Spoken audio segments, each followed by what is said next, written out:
Well, hello there. Hope everybody's doing well. Yeah, getting moving on the coursework, getting your feet grounded, feeling pretty good about sort of where you're at and navigating everything. If you have any questions, always let me know. If you have questions about content, you have questions about navigation of the course, requirements, whatever it may be, let me know. I'm here to help you out. So what I'm going to do today is provide some information about Chapter 3, Chapter 4, provide a little bit of context around information, define some terms, explain things, hopefully make the content, come to life a little bit more, or sort of recognize the value and importance of it, or just understand kind of the perspective in more detail. So I'll kind of be going back and forth between PowerPoint and sort of me kind of talking. So let me kind of start off with sort of thinking about let's see here. Let me get this to come up here. Just kind of defining terminology and starting off with this idea of, from David Foster Wallace. He's a writer, pretty amazing writer, just kind of really kind of observations, perspective on a lot of different things. He had it's kind of sad ending to his life, but in 2005, he gave a graduation commencement address, and then in that commencement address, he kind of talked about, this sort of thing about how when we are within culture, we don't recognize that we are within it, right? And this is an old story, but he kind of brought it forward in that commencement address. So two young fish swimming along, meet an older fish swimming the other way, nods at them and says, "Morning, boys, how's the water?" The two young fish look for a bit, and one of them looks over at the other and says, "What the heck is water?" Right? We're in it, and we don't see it. And that's kind of part of culture and understanding culture, is that, we're immersed in it every day. And so we don't recognize that the influence, we don't recognize sort of the power or the power, the influence of culture in our everyday life. We take it for granted. And we talk about it oftentimes in sociology as the world taken for granted. It seems normal to us. It seems as if that's just sort of the natural or the normal way things are. And when we do that, we start to essentialize things, see that this is just part of the human experience or the human condition, or biologically that's who we are, or this is the way other people do things, or everybody does things, without realizing that kind of most of our world constructed around us and its influence on us has been socially shaped by culture. Nothing is natural. I like to use the example of, going to the bathroom. We all have to go to the bathroom. That is a biological imperative. But how we do it is influenced by culture. There's gender differences in terms of going to the bathroom. There are cultural differences in terms of the going to the bathroom, just thinking about the physical landscape, the material culture. So thinking about sort of architecture, design of buildings is a reflection, or design of bathrooms, reflection of a lot of cultural things that are going on there. So for us, when we walk into the bathroom, this seems like really natural, right? We've done that sort of in a public space. We've done that our whole life. How we engage in that activity is shaped by a lot of social and cultural things. I like this idea too, is this idea about wearing rose-colored glasses, and I think it's an important one to identify. We're often taught, it's the value and the importance of seeing the world through the lens of the rose-colored glasses. The glasses half full versus half empty. And optimism is always, optimism is powerful, optimism is good, but we would not want, I would argue, for optimism to prevent us from looking at the objective world, the world as it actually is. So when we look at the world through rose-colored glasses, sometimes we don't see the red flags that are going on there. So here's an example of the world taken for granted. Our family was in Germany a few years ago, waiting at a bus stop, and I saw this public service announcement. I thought it was just really funny. It's a one-night stand, and it's public service announcement recommending people wear condoms. And something like that, the day-to-day life stuff, the stuff that's just part of our everyday life that's around us, like we don't realize how unique it is until we see something that's quite different from a different cultural lens and perspective. This becomes that ethnocentrism and cultural relativism thing, right? So ethnocentrism, we tend to view the world and judge the world based on the lens of our own cultural viewpoint, right? Oftentimes we may not even know that we are being ethnocentric. It's just because it's so ingrained in us in terms of our habits and our ways of thinking and our ways of being and doing that we don't even realize that we're evaluating and judging practices in other places based on our own cultural lens. And the encouragement is to move towards cultural relativism, to view things from the viewpoint of people from viewpoint of members of a culture versus imposing our own view onto that culture. I mean, it gets really tricky. So I mean, I don't want to go down too far down this pathway of sort of sometimes it could be cultural relativism or ethnocentrism. I don't want to go there. It's like sort of how do we evaluate sometimes whether or not something is ethnocentric or relativistic, or if there's sort of like maybe some trappings in those sort of areas as well. But the general idea is to be aware of how our cultural lens is shaping how we're viewing the world, okay? So this would be quite different in the United States. Our Puritan values, our concerns about sexual morality are different. This is much more playful. This would not be something that we probably see in the United States.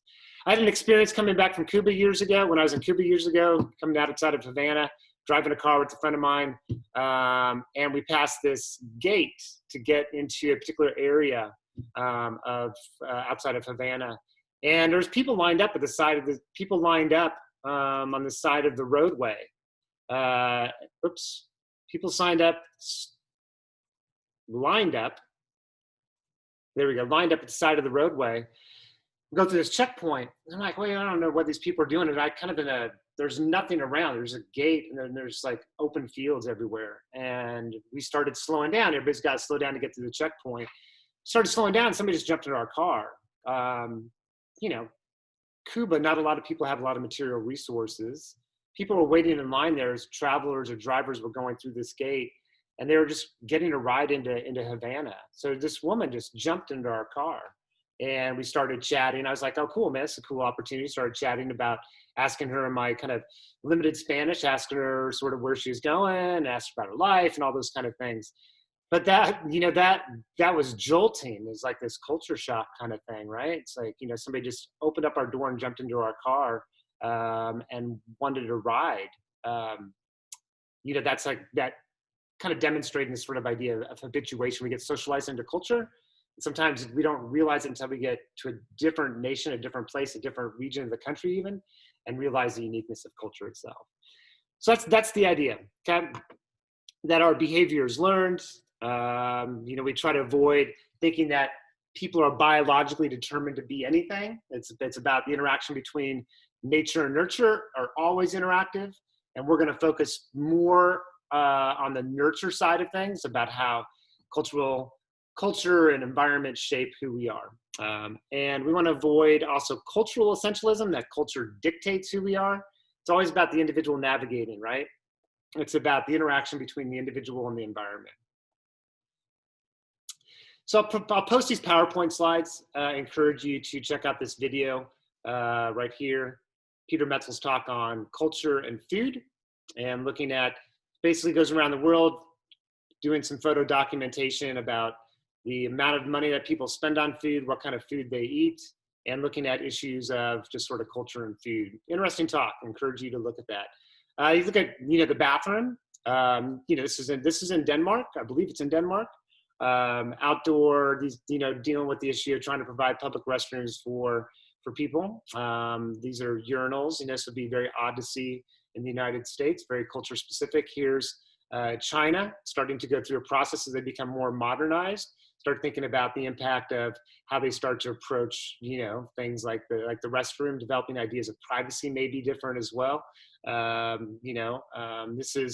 believe this is in Denmark as well. This is actually in Amsterdam, I think downtown Amsterdam. This is a public restroom trying to deal with like how to keep the city safe, clean, and provide resources for people to use the restroom. This actually goes up and down. It goes down at night, able to clean, come back up. I don't know, just sort of new technologies. This is Japan, a toilet from Japan. A lot of noises, a lot of different things to do, like all this technology there, kind of culture specific. Even the symbols, right? So We could look at that through a lens of functionalism or a lens of conflict theory or interactionism. Interactionism is interested in looking at symbols themselves and just looking at, okay, symbolic meaning. What is the meaning that people attribute to things? Let's look at the symbols within a culture. Functionalism sees that the symbols that we have within a culture are a reflection of our collective values, that symbols work to bring people together, unite people. Symbols are an expression of sort of the collective will.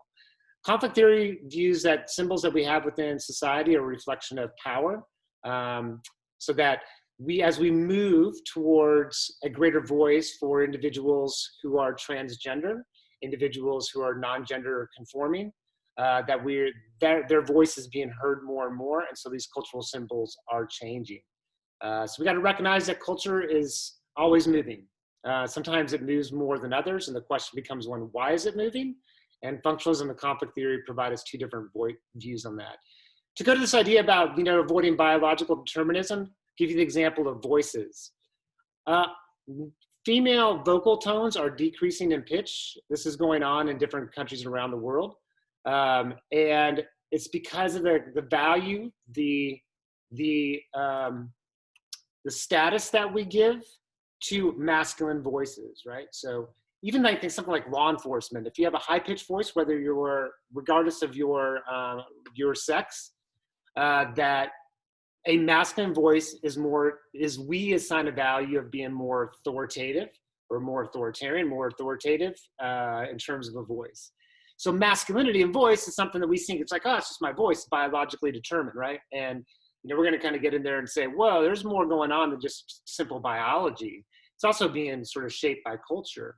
Masculinity in males, is something as boys are sort of developing their voice, as women are developing their voice, there becomes a social and cultural influence on the voice as well. I just find that fascinating how, as women are entering more positions of political leadership, political positions, and leadership in business and industry, there's a sense of like lowering the voice to demonstrate a sense of power, of authority, and it's doing that through the voice itself. Okay, so I better kind of continue on or talk, kind of get to some core stuff going on here. So we're looking at culture, looking at things like you're looking at housing, right? I think housing is kind of an interesting sort of thing, right? And we do this probably armchair theorists as you've driven around neighborhoods, noticing differences in terms of how people landscape things, looking at sort of the space occupied by a particular house, looking at the meaning that we assign housing, like, right? That kind of meaning that we assign something like this or this. It's all a lot of things that are going on within culture itself. This is the first house that my wife and I lived in we bought it in 1994 when we were living in Kansas City area. This is post-World War II homes. These homes were everywhere in this area, built after World War II, the development of suburbia. And, it's like 900 square feet, I think was the size of the home, or it's 1,010. It's actually 1,010 because this used to be the garage. And now we converted it into a room. So this was basically the house back in from the 1960s, 70s, 80s until this was added on as a room. It was a one-car garage. It had one bathroom without any outlets in the bathroom. It was a time period where in suburbia, more women were at home and not working in the workforce. This is not true for women of all classes and races during that time period. I think that's important to keep in mind. Sometimes we think that women all stayed home during this time period. That's not true. It's sort of more of a middle class experience that are going on. So we could look at housing and we can kind of get into all kinds of stuff about culture. You read about McDonaldization. McDonaldization, increased rationalization within society itself and shaping culture. This is Levittown, 1957, the development. This is the first, basically, the start of suburbia in the United States. There's also a lot of racism that's going on. This was exclusionary, that whites were, that blacks were forbidden. People of color were banned from buying property within Levittown. So the development of suburbia is also a story of race as well. There was this thing called redlining. So if you don't know about redlining, I encourage you to check out this video. It's about how lines were drawn around certain areas that banks would loan money to certain areas of the community and not others. So there's issues of race that are going on there. A couple things I want to kind of highlight, some different terms. Interactionism is basically a study of, we're going to look at language, meaning, perspective, like that's all under the realm of interactionism. Thomas theorem is this idea, if you define it as real, it's real in its consequences. So the focus is on our perceptions, right? We react to the world based on our perceptions of the world. Sapir-Whorf hypothesis is that language influences our perception of reality. So language influences perception of reality. So according to Sapir-Whorf, we view the world through a lens of language. You change your language, you change how you view the world. And I'll provide some examples of that in a minute. Then we get into this idea that the world is socially constructed, how we view the world. We gotta pay attention to nothing has any inherent meaning, but rather meaning changes across time and place. Marijuana is just a great example of that, right? It has different, the plant itself has no inherent meaning, but humans have assigned meaning to it, and that meaning changes across time and place for a lot of different reasons that we could get into, but that's sort of the idea. And we're always looking at that interaction between the micro and the macro, and these two theories, two different perspectives that kind of highlight Mead's perspective and then Cooley's perspective. Mead, this sort of idea that we think before we act. We're always, our actions are influenced by how we think, and our thought process is shaped by culture and socialization. And he moves us to thinking about that we think. What do we think about? Sometimes we think about before we act, we think about specific others, our mom, our dad, our loved ones.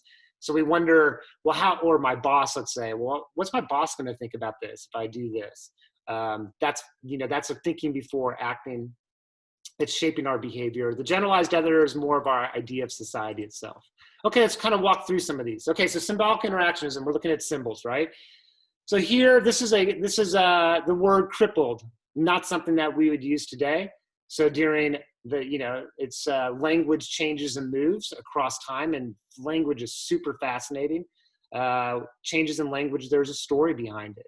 And we see the world through that lens of language, right?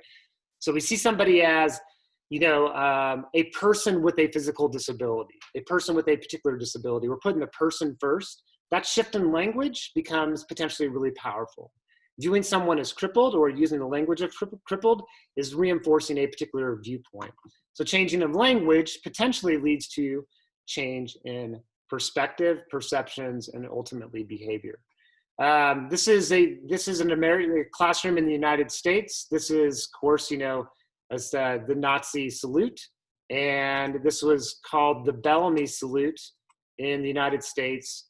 And it was used all the way until I can't remember when it ended, but then we moved to the Pledge of Allegiance, putting our hand over our heart. Well, because, this started to become associated with fascism and Nazi Germany.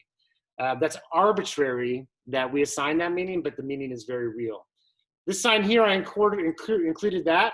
I was in Brazil years ago with a friend of mine, and we were having dinner, and his friend said to me, he's from Brazil, and his friend said to me, so how's dinner? I said, oh, dinner's great.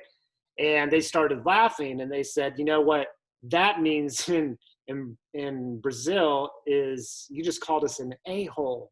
And I was like, oh, I'm sorry.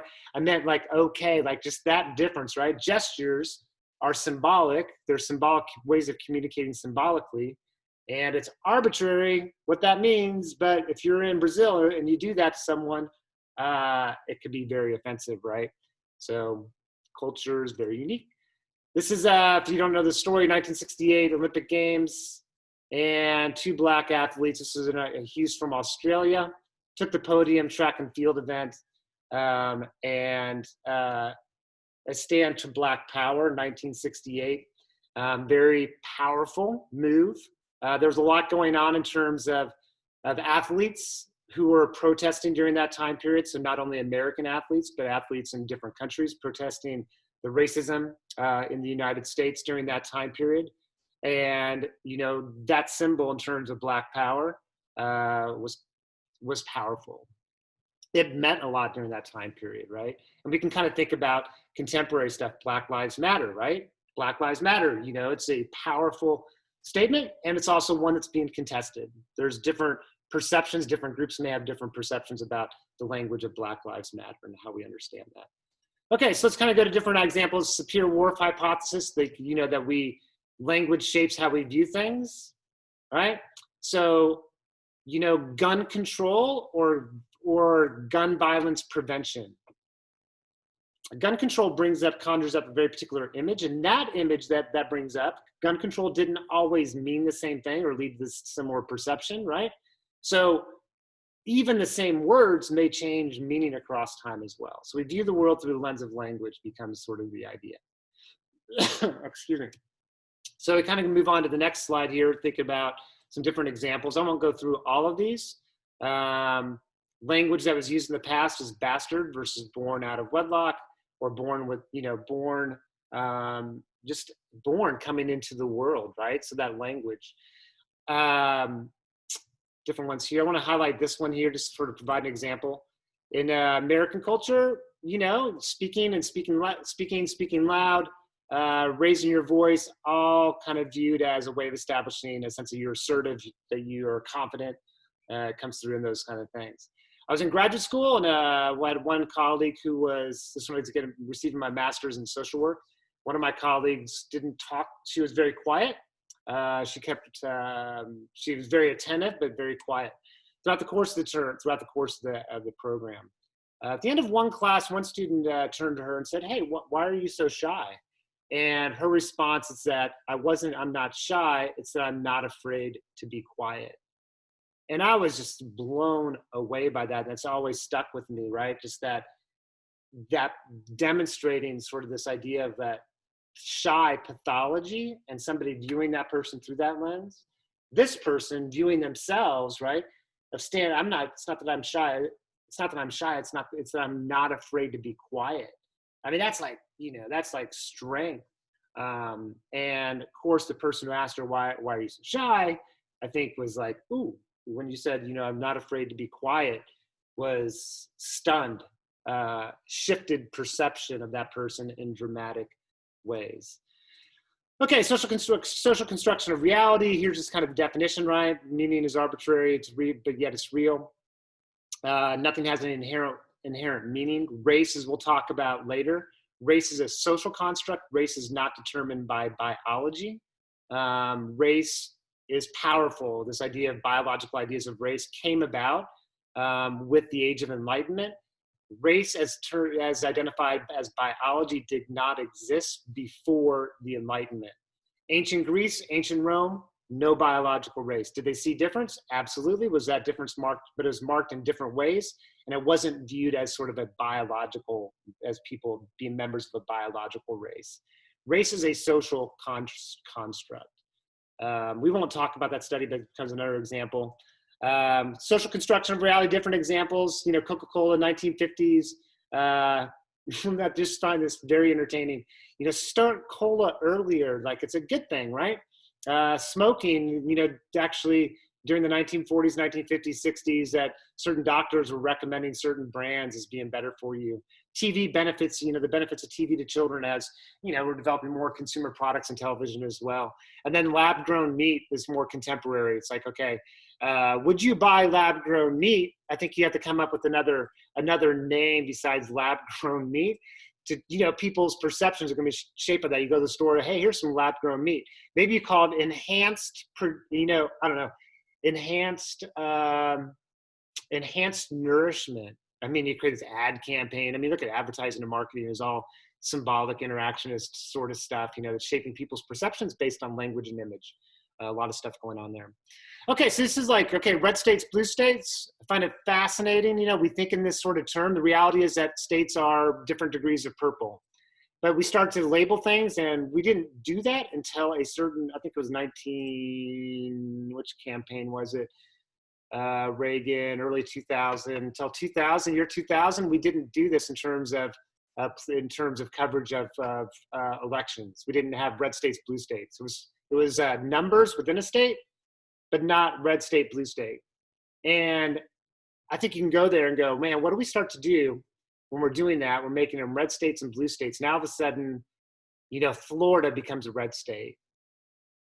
Arizona, red state. Oregon becomes, what's Oregon? Is it Oregon a blue state, a red state? Well, doesn't it depend on where you are in Oregon? I mean, if you are in the valley, if you are in Eastern Oregon, of course we can recognize that, but we see that image, it's a red state, blue state. And I think that can be very problematic. I think we forget that we live in purple communities. Some more red than others, some more blue. But we do a disservice when we see things as being all red and blue. We're discounting there's actually more complexity to it than that. But that's social construction of reality. Okay, so this idea of spitting in Beijing during the Olympic Games and they actually went to an ad campaign to try to educate the Chinese people not to spit in public square, because from our Western viewpoint, the Chinese government had a concern that if the media coverage from the West of the games and saw people spitting in the public square or in public, that we, from a Western viewpoint, view spitting as unhealthy, as disgusting, as vile, right? So we'd use ethnocentrism, using our cultural lens, we'd view that in a very particular way. So, I don't know, just an interesting example. This one here, it's unfortunate, I don't want to spend a lot of time talking about it, but this idea of fairness and the speeding ticket. Something so simple as fairness is learned. And it's super powerful. I love this example. So we see fairness differently than individuals in Finland do, cultural differences. But here's kind of like a powerful aspect of that. If you get caught for a speeding ticket, and if you're speeding in Finland, you get pulled over, you get a speeding ticket. I'm not sure what the ratio of your fine is, but your fine is contingent upon or shaped by your income bracket. So you give the officer your ID, right? Your ID gets swiped. Up on the screen in the officer's car, the patrol car, comes your income bracket. If you were going 100 miles an hour in an 80 mile an hour, a kilometer an hour zone, if you made $100,000 a year, maybe your fine was $500. If you made $50,000 a year, maybe your fine was $200. So your fine is contingent upon your income. The Finnish people overall see that as being fair. We would view that as being penalizing the rich. We'd view that as unfair. We'd view that as discriminatory. And some would fiercely defend that as well, like fiercely defend that that's unfair. And I think that's important that, to wrestle with and start to disrupt and stop taking the world for taken for granted and ask questions about it. It's like, well, is that the kind of fairness? What kind of fairness do we want? Why do we develop a certain kind of idea of fairness? It's not natural. We don't even really seem like it's like, well, that's just it just feels natural. That's fair. If you're looking at it as a deterrent, that your ticket should be a deterrent for speeding, I think the argument would be that it makes sense that your fine should be based on your income bracket, so that everyone is equally deterred from speeding. So from a pragmatic, rational level in that regard, it seems like that would be the argument to make. But we're dealing with culture. Culture is powerful. Functionalism would say culture, idea of fairness is coming from the collective and it represents a collective interest. Conflict theory is going to say that part of the ways we define things in culture are representing interests and that benefit those that are in positions of influence and power. Okay, so I don't know, here's a cool video on leg hair, pretty powerful, check that out. Mascots, another great example of looking at the power of symbols. Look at the Confederate flag, monuments to the Confederacy. I was here outside of Atlanta at Stone Mountain, Georgia, almost 2 years ago. And this monument was erected in the 1950s. Sometimes when we don't recognize, we see that these monuments were put into place, many of them. There were two different main waves of monument building. And one of them was during the rise, both of them had to do with during the rise and development of advocating for greater racial equity and dealing with racial inequality, specifically within the Black community and the movement of civil rights activism.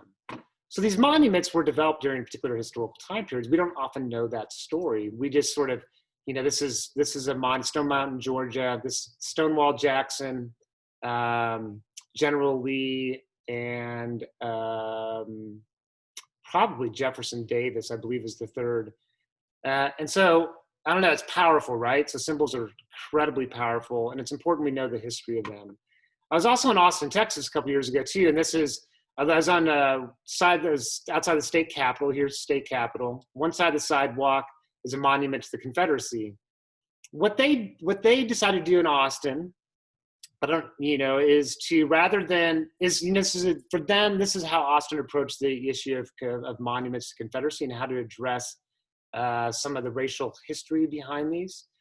Is they rather, okay, so this is still there, but on the other side of the sidewalk is a monument to African-American history, a monument to African-Americans from the state of Texas and the largest story of the history of African-Americans. So it's important we understand history, and we have to understand how symbols have been used in history to reinforce particular ideas, and how we navigate that space is really important.